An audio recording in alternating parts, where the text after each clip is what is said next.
not speaking English for 9 months. So I find it again a little bit hard to form the words and the sentences. So imagine you go away to some place and not speak English for 9 months. So, but anyway, I will learn to speak it again fluently in a few weeks. So when I want to say something, I find it a bit difficult to find proper words and sentences. It doesn't come readily to my mind. So I have to write down almost everything that I want to say. So I've got a bunch of notes here.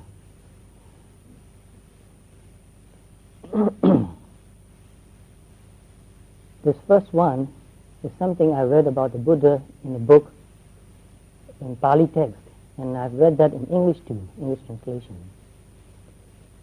And this is what the Buddha said. Now I went forth from the house life into homelessness to seek what is good. And this word good, in English translation, in Pali it is kusala. It could be translated as wholesome and also as skillful. Good, wholesome, skillful. So he said, now I went forth from the house life into homelessness to seek what is good, what is wholesome, what is skillful, seeking the supreme state of sublime peace. So when we think about good, what are we thinking of? When we think of good, bad, right, wrong, wholesome, unwholesome, we are thinking of values. We need values to live. So Buddha went forth to find out for himself what is wholesome, what is good. And when I first read this, in the beginning I just skipped. I didn't notice the importance of this sentence, this expression of the Buddha. But later, slowly as I grew up and read it again, I thought this is very important. We don't live by bread alone. We need values to live. That makes us human. Animals don't think about values. I don't think they think about values. They don't have that intelligence to think of values. But we human beings are very special. So we need to think of values. What are we living for? What is good? What is bad? What is right and what is wrong? What is proper and what is not proper? What is skillful and what is not skillful? What is wholesome and what is not wholesome? This question and the answer, the right answer, makes us human. Otherwise, we would be no different from animals. So this is very important. So why are you here today, and why am I here today? Why do we get together here? Why do we have this Buddhist Society of Victoria? Just to find out what is wholesome and what is not wholesome. What is proper and what is not proper. What is good and what is bad. What is skillful and what is not skillful. And when we know the answer, we live according to our understanding of that values, of those values. So that's why we are here. And here's a question for you, which I asked this same question on Thursday. Do you sometimes feel like going away to a quiet place? Do you sometimes feel that urge or need to go away to a very quiet place and live there for some time, a very simple and quiet way of life, and think deeply about your life, about your values and your priorities, taking account of your life, what you have done for so many years until now. What have I done? What have I lived for? Taking account of your life to find a clear direction From taking account, then we see, where am I going? Where should I go? What is my direction? Do I have a direction? Or am I just going round and ups and downs, getting nowhere? So to find a clear direction. Because to be lost is so confusing, so terrifying, to be lost. I don't know where I am, and I don't know where I'm going, and I don't know where to go. That is very terrifying, actually, very painful. So to find out a clear direction, to find out what you really want to be. What do I want to be?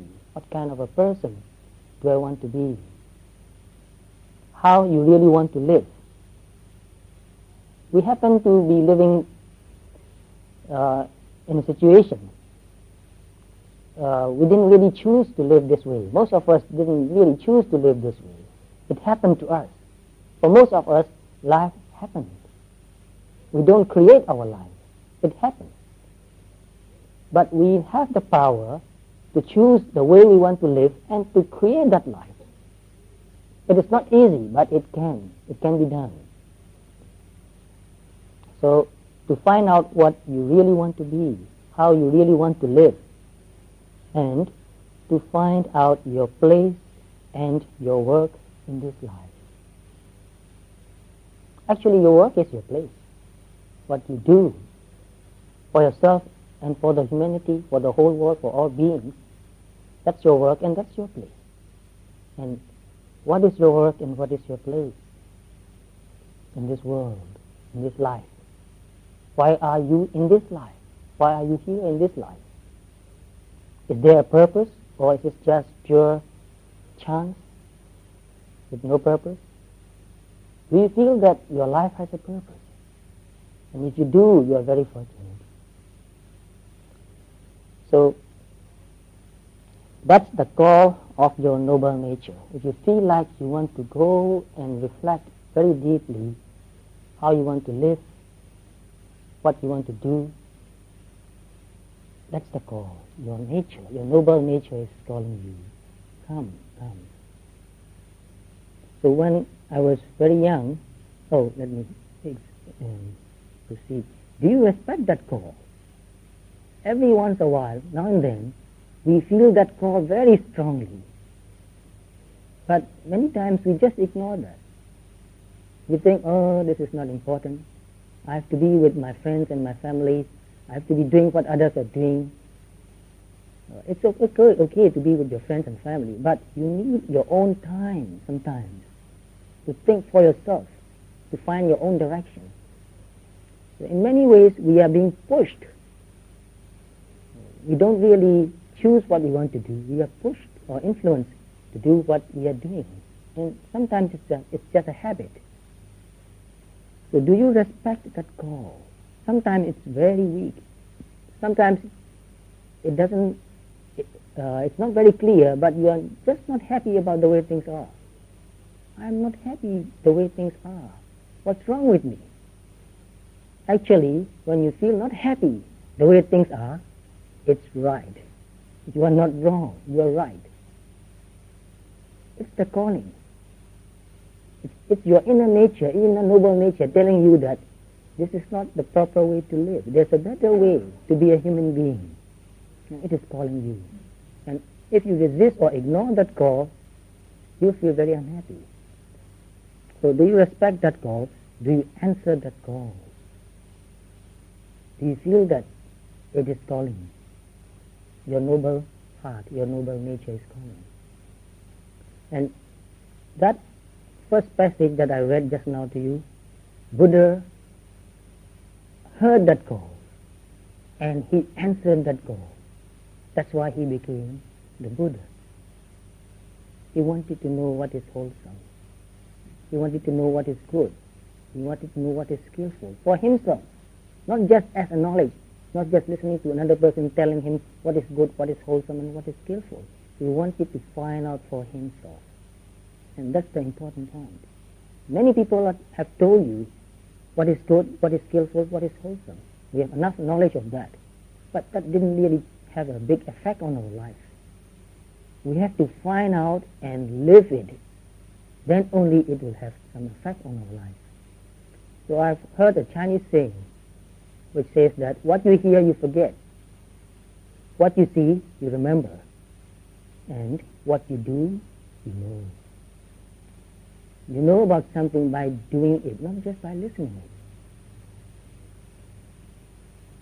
So when I was young, I read a book. I always tell you about what books I've read. I read many books by Jack London, the author Jack London. Some of you, I think, have read his books. And I have read his biography also, Sailor on Horseback. But his one most famous book, can you tell me? Can anybody tell me? It was made into a film also. Pardon? Right, that's right. Thank you very much. So we are together here. Somebody knows what I'm talking about. The Call of the Wild. It's about a dog. Actually, it was a tame dog. Somebody owned the dog, and somebody else stole the dog, took away into wilderness where they were looking for gold, a camp, gold mining camp. And then the man who took his dog away also died, and the dog became ownerless, with no master. So he just went wild. And it was a very wonderful story. The Call of the Wild. This dog became wild again, hunted in the forest, free, and he became the leader of the pack. So when I read that book, I read it again and again, because whenever I read the book, I read it again and again. Because from the first reading, I couldn't understand very well. But as I read it again and again, I understood the call of the wild, how it feels, this little dog. He wanted to be free, roam in the forest, hunt for his own food, not wait for somebody to come and feed him. That was a wonderful feeling, I thought. It was risky, it was hard, but it was his nature to be wild. I'm talking of a dog as if it is a person. His nature to be wild. And then later, slowly, when I reflect on this call, I thought of the call of the noble nature. For us human beings, it's not the call of the wild. It's the call of our noble nature. Do we feel it? Do we hear it? Do we heed that call? Do we answer that call? It's very, very important. So if you don't hear that call, I believe most of you, or even all of you, hear that call. That's why you're here. Those who don't hear that call, well, today is Sunday, they have a good time, going around, doing many things, enjoying. So if you go and live in a very quiet place, very simple life, so that you don't spend too much time that will disturb your mind, like not watching television or videos, or not working with computers, not reading anything, and let your mind calm down, quiet and silent. You feel that call deep in your heart very, very strongly, very strongly. And once you feel that call, and once you answer that call, and live it, after a while, you won't be able to live without it. Many of my friends told me, this time also some of my friends in Burma, who are meditating wholeheartedly every day. They are also working, but they also work meditating every day wholeheartedly. Whenever they get an opportunity, a chance, 5 minutes or 10 minutes, they try to get in touch with their body, and they try to get in touch with their mind. So to be in touch with your body and mind is very important. So some of them, 2 or 3 persons, made some very big progress. One of them made a big breakthrough. And this person has her own business now. She's a young woman of about 30, and since she was very young, she was very different from other people. She didn't get involved in too many things. She didn't spend too much money or time buying beautiful clothes or watching movies and TVs, too much time. So she started meditating since she was about 17 or 18. So slow progress. She was making slow progress, and last year she made a very big progress and very breakthrough. And since then, her business got better. Surprising. Why is that? Because she's very honest, very fair. She wants to help people. So, since her business got better and better, she has to spend more time talking with more people, planning, and even counting a lot of money. You make money, you have to count how much you have, and make it into packets of 100,000, 100,000, like that. So I saw her counting money. Every evening, she would sit down and count money, big pile of money. She said, when I was young, I dreamed of that. I dreamed of one day becoming rich and counting big notes, not small notes, counting big notes, packing them. He said, I dream of doing that. Now my dream has come true. But I'm spending so much time working for money. And I can't go on doing that. I don't have enough time to meditate. So she's now planning to have some more assistants so that they will take much of her work and she will have more time to meditate. She said, I cannot live without being in touch with my heart, without in touch with my noble nature. And doing a business, if you have the right attitude, it's noble also. You do your business to help people and you make some profit. The more you help other people, the more profit you make. Although she makes a small percentage of profit, because the volume is very big, overall she made a lot of money. And another is a doctor, another man who made some big progress. He's a doctor. He practiced medicine for a few years, and then later he got into business and made some money, quite a lot of money. And then later he became a journalist. He stopped doing business. Although he had a medical degree, he's not practicing medicine, he's not doing any business anymore. He's now writing. He's expressing his thoughts. He came and lived with me for 4 months as a monk, a temporary monk, and meditated for 4 months, did very well. He got very close to a breakthrough point and he stopped there. He said, I know what will happen if I go on. At that time he was not married, but he had planned to marry. He said, I promised that woman that I'll marry her, so I must go now and fulfill my promise. Really, he said, I will tell that woman that he loved. He said, I will tell her that one day I'll take robes again. So he went back and he kept his promise. He married that woman. And now he has a young daughter, very lovely, very intelligent daughter. And he's now writing articles, very creative, becoming very successful in writing too. Why did he give up his business? He was making quite good money because of his calling. His work, he said, in this life is to write, to communicate to people what he knows. So this is another kind of answering your calling. And he is a good meditator. He meditates every day, a very honest man. And those who knows him respect him very much. Even very older people in high positions respect him very much. They know he is authentic. They know he is real. They know he is doing what he is doing wholeheartedly.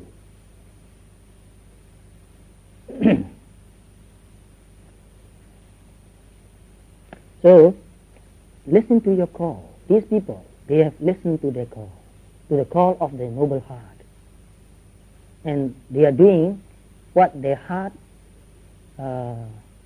suggests them or lead them. They let their noble nature lead them.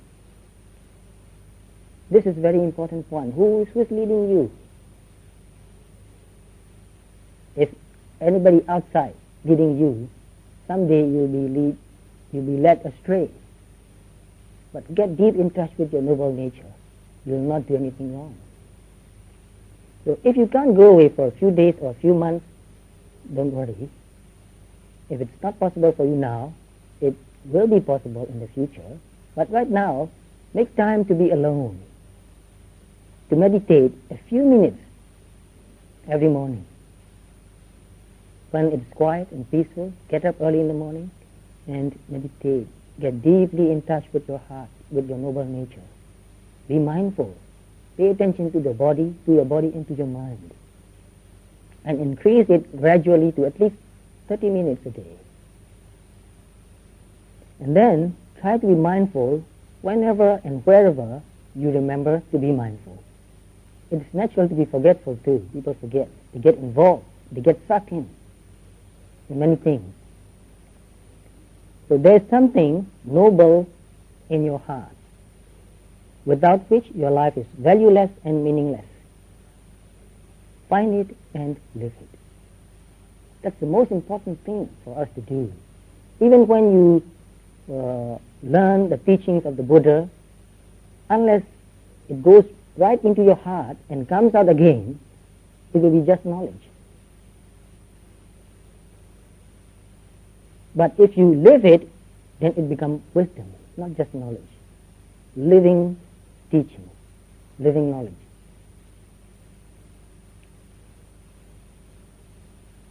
So for animals, it's the call of the wild, but for us human beings, it's the call of the noble heart. That's the way I put it. If you have better words to say it, find your own expression for it. Have faith in your nobility. Have faith in your nobility, not just faith in the Buddha, Dhamma, and Sangha, in your nobility. So when you meditate and you get in touch with your body and mental process, what happens? What do you see? In the beginning, mostly, when you watch your thoughts, what do you see? What kind of thoughts coming most of the time? I want this, I want that. I don't like this, I hate that. So usually this happens to us. This has been happening to us since we were very young, for so many years that it becomes a habit. Negative thoughts becomes a habit. So one person said, self-knowledge is no good news. I don't remember who said that, but he said it so well. Self-knowledge is no good news. But when you watch your mind and see these negative thoughts, don't resist. Don't criticize, don't judge. Don't tell yourself that, oh, I'm such a bad person. It's quite natural. You can't go around, you have to go through. So by paying attention to all these greedy thoughts and angry thoughts, you learn from these thoughts. You know how these thoughts influence your mind and body. You know how these thoughts influence your behavior. Even it shapes your features also. Many of my friends, I notice them, when they meditate and become very calm and peaceful, their facial expression totally changes. And after a while, even when they are not really meditating, the way they live their life changes.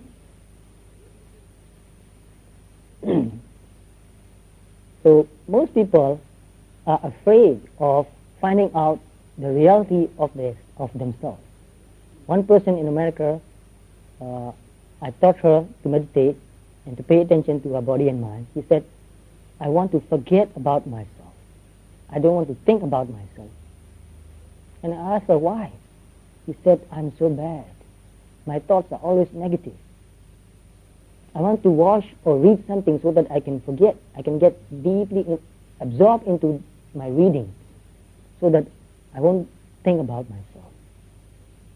So this is also very usual and natural. We resist self-knowledge. But if we go on resisting self-knowledge, we'll not really find out who we are or what we are. And we cannot overcome those negativities, and we cannot develop the positive side of ourselves.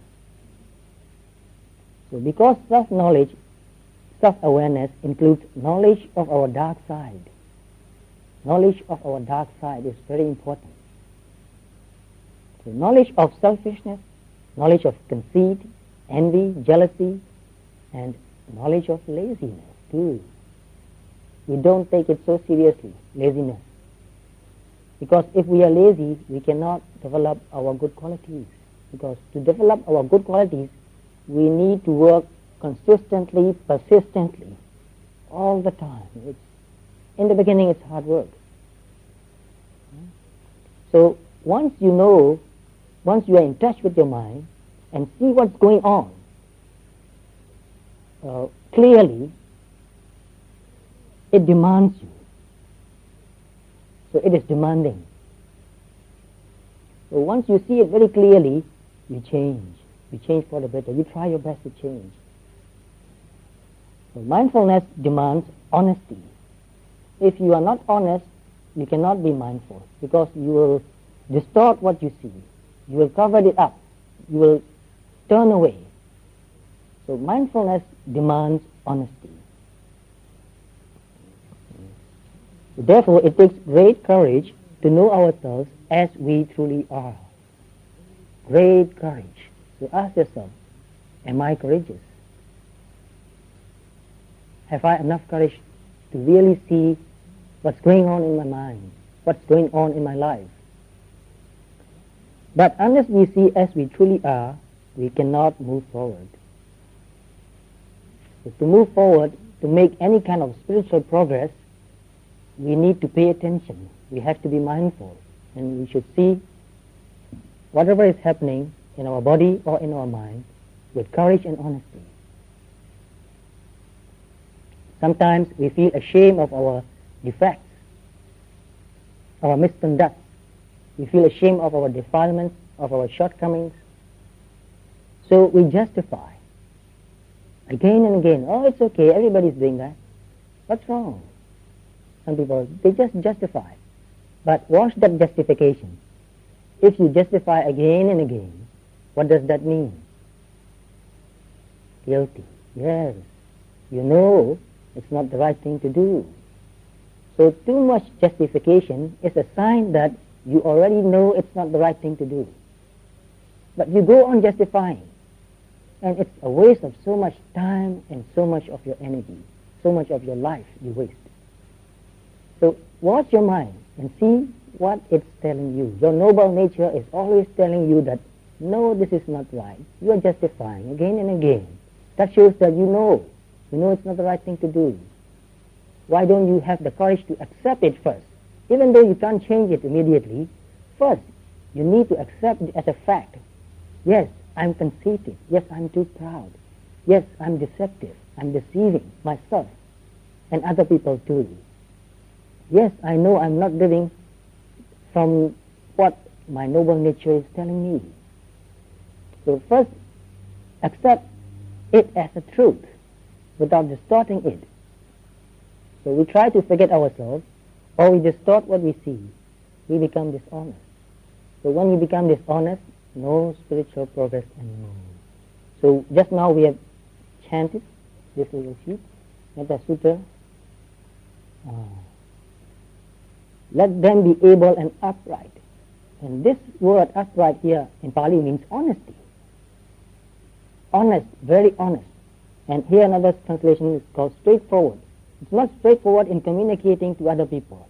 It's straightforward in communicating yourself, in telling yourself what you have seen. This is it. No justification. So these two words, upright and straightforward, actually means honest and very honest. So honest to yourself. So we are stuck in this honesty.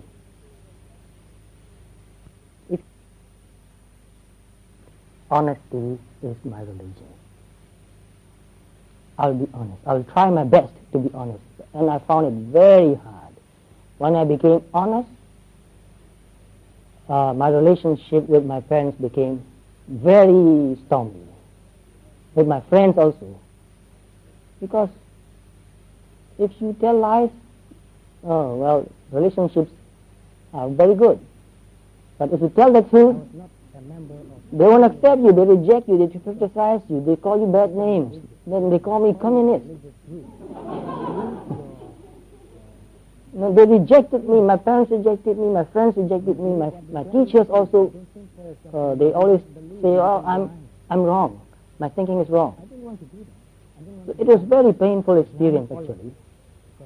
But anyway, that was what my heart told me to do. And I have no choice. If you listen to your heart, you have no choice. I can give up anything else, but I will follow my heart. For a long, long time, many months, maybe for a few years, I was trying to find something to live. And then I came to one conclusion. Honesty is my religion. I'll be honest. I'll try my best to be honest. And I found it very hard. When I became honest, my relationship with my parents became very stormy. With my friends also. Because if you tell lies, relationships are very good. But if you tell the truth, they won't accept you, they reject you, they criticize you, they call you bad names. Then they call me communist.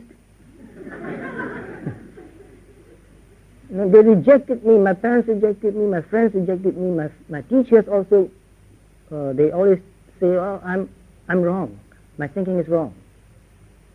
So it was very painful experience actually. But anyway, that was what my heart told me to do.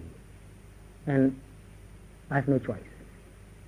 If you listen to your heart, you have no choice. I can give up anything else, but I will follow my heart's dictate. So to be honest is my religion.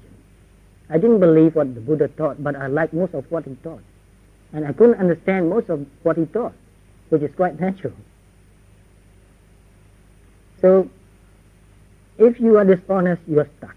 But if you are honest, then you can make real progress. Real progress. So we are afraid to give up our habits. We don't want to change our way of life. But when you see very clearly what's happening in your body and mind, what's happening in your life, it demands a change. And it's very scary. The change is scary. So here's a question. I don't know why I put it down here. One person asked me, can I use drugs and still be a good meditator? My honest answer is no. Why do you want to use drugs and still you want to meditate? Why do you meditate and why do you use drugs? And some people say it's okay. Drugs helps you to become a good meditator. You can become enlightened if you use drugs. And I think this is dishonesty. Very straightforward. So never try to deceive yourself. Don't try to twist the teaching of the Buddha. And never mind the teaching of the Buddha. Look deep into your heart. What are you doing? You are justifying your behavior. So if you are using drugs, admit yourself that, yes, I'm using drugs, but I know it won't help in my spiritual progress. That is honesty. I like that very much. So any dependency makes you weak-willed. Any dependency on anything or any person makes you weak-willed. And to make progress in spiritual practice, you need a very strong will. Even though you make mistakes, you correct your mistake and you go on and on, you go on and on. It's hard life actually. But once you do it, you enjoy it very much. You have so much vitality. So willingness to know the truth at all costs is a necessity to live a spiritual way of life. Courage to accept the truth about yourself, willingness to change is a necessity. No change, no growth. No change means no growth. How can there be a growth without a change? And also, I've heard some people say that you don't need to keep the precepts. Well, if you can't keep the precepts, it's okay for a while because you are trying, if you are trying. But understand that to make any spiritual progress, it is a necessity to keep the precepts. Again, it's a necessity.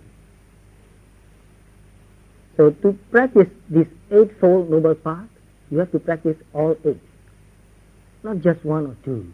But mindfulness is the heart of all eight. When you become more and more mindful, you become more and more honest, then you are more able to keep the precepts. You are more able to have the right livelihood. When you are more mindful, then your mind becomes calmer, more concentrated. When you are more mindful, you have more energy, you have right effort. Then you develop seeing clearly, right view, then right thinking.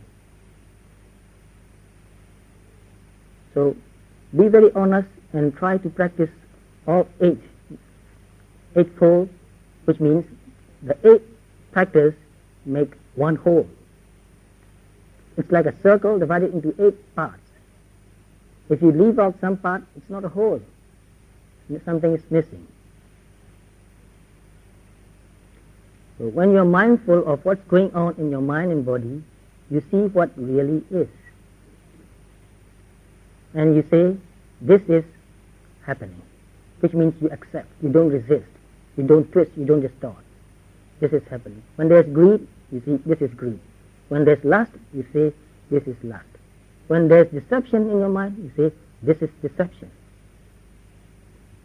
No justification, no twisting.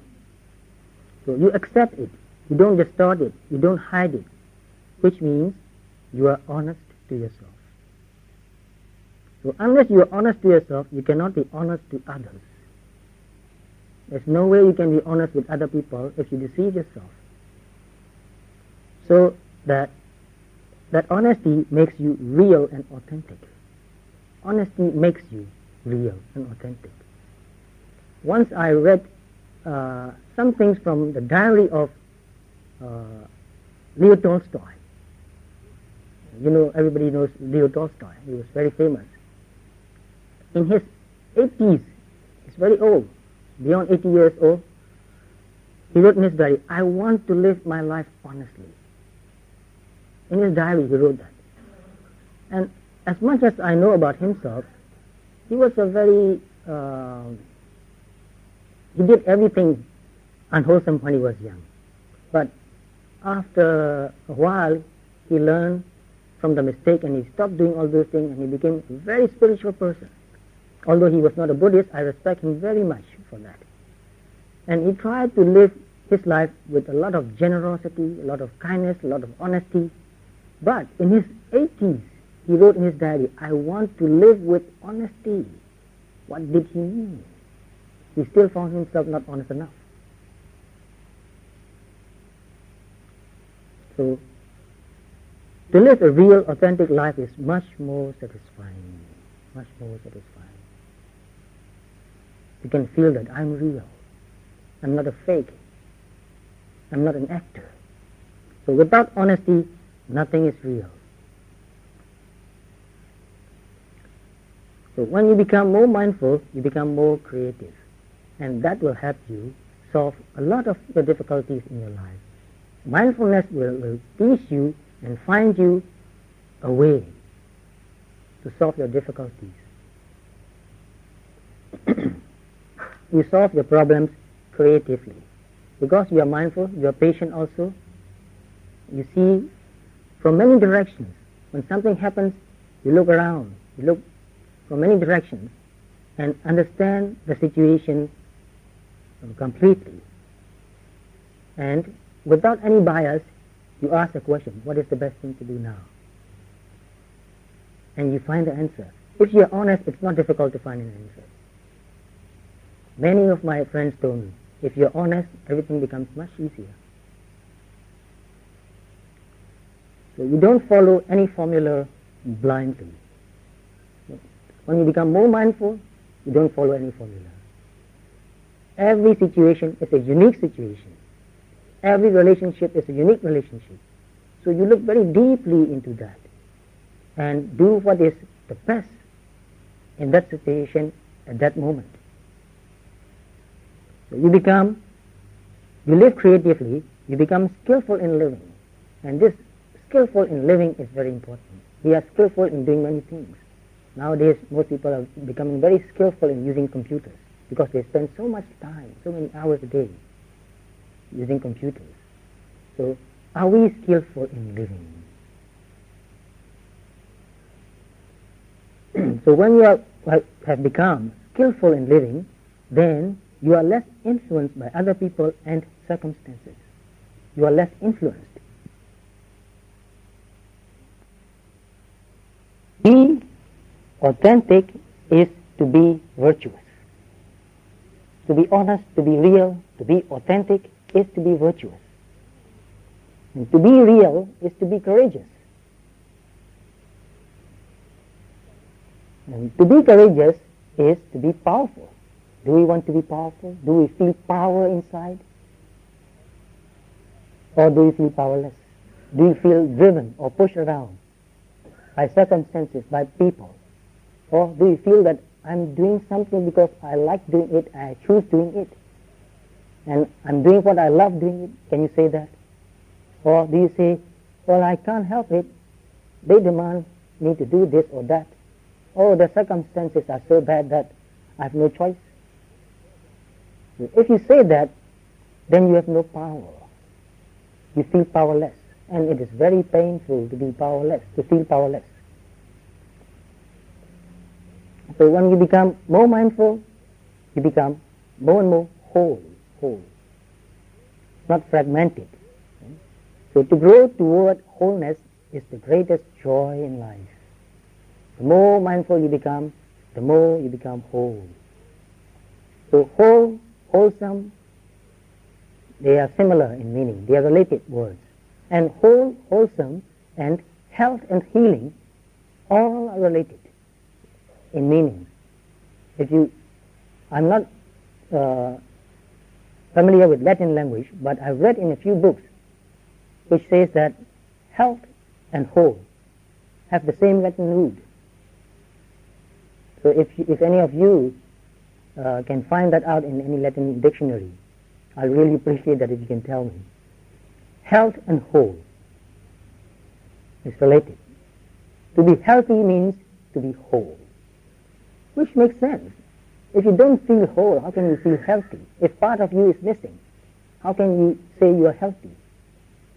So to become whole, you need to be in touch with all aspects of your mind, good and bad, wholesome and unwholesome. Understand it deeply and accept it as a fact. And then gradually you overcome.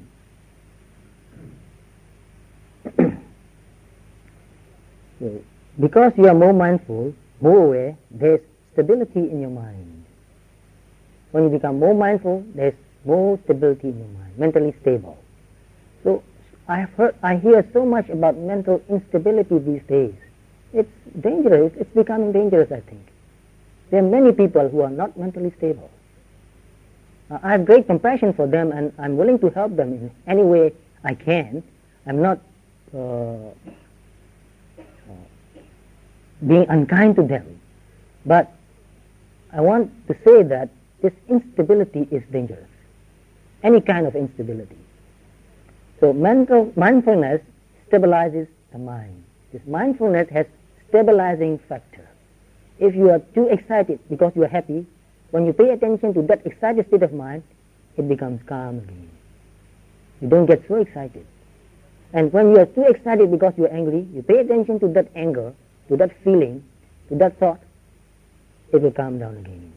So mindfulness has stabilizing power. So the more mindful you become, the more stable you are, which is very important. Especially it is very important to develop your spirituality. So you have balance, you have stability, your mind becomes stable, you have emotional stability. That stability is a kind of strength again. When you are stable, you feel strong. Nothing can move you because you are so stable, like a rocky mountain, stable and strong. So I'm reading a book, Stand Like a Mountain, Flow like Water. Stand like a mountain. So mindfulness can help you do that. You can stand like a mountain and you can flow like water. Both.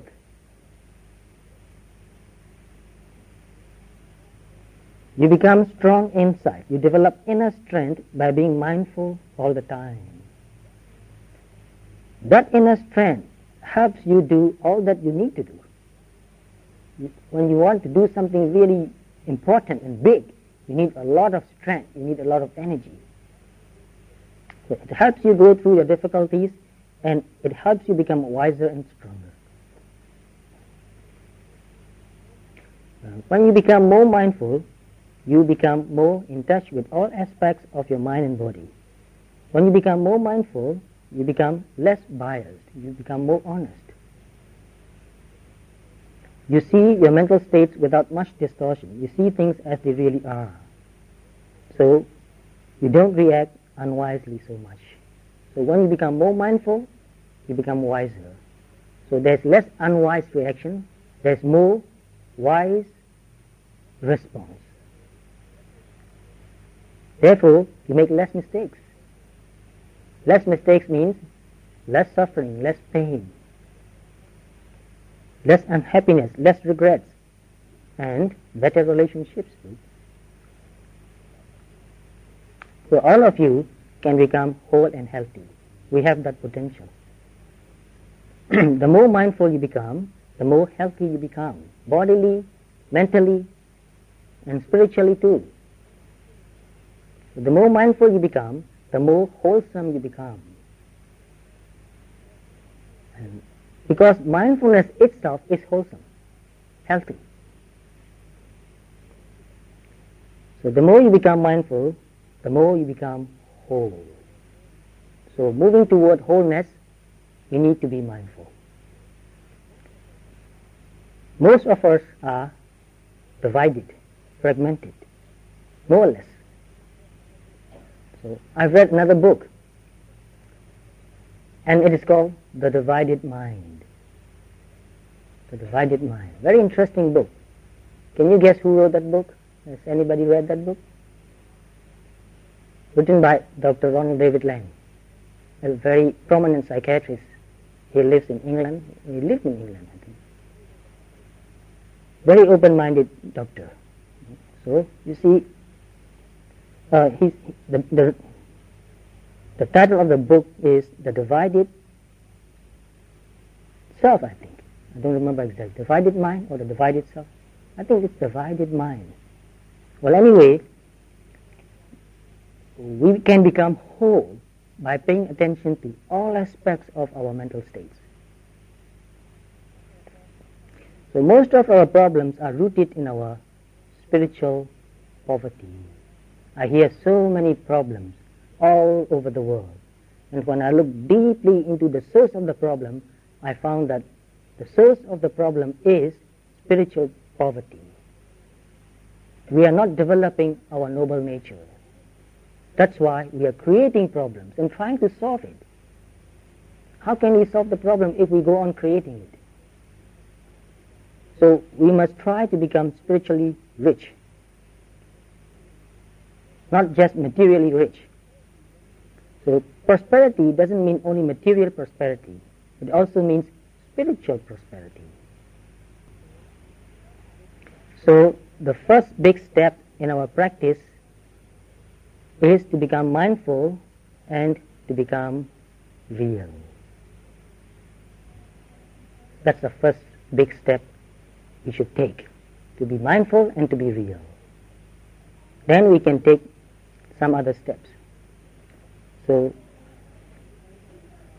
to conclude my talk today, here's a poem. Have you ever seen a mountain lake at sunrise? A mountain lake at sunrise. Imagine yourself deep in the mountains, very high, like in Himalayas, and snow-capped mountains, snow melting slowly, filling the lake, and it's very calm and quiet. The surface of the lake is just like a mirror. Identify yourself as that mountain and that lake. You are the mountain and you are the lake. So have you ever seen a mountain lake at sunrise with water so deep it resonates inner peace? It reflects the beauty all around it. It filters the sun's light and invites profound self-reflection.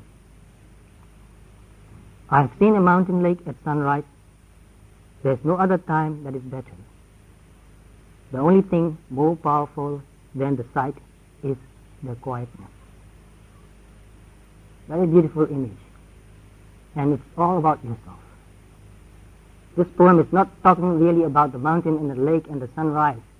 It's all about you and me.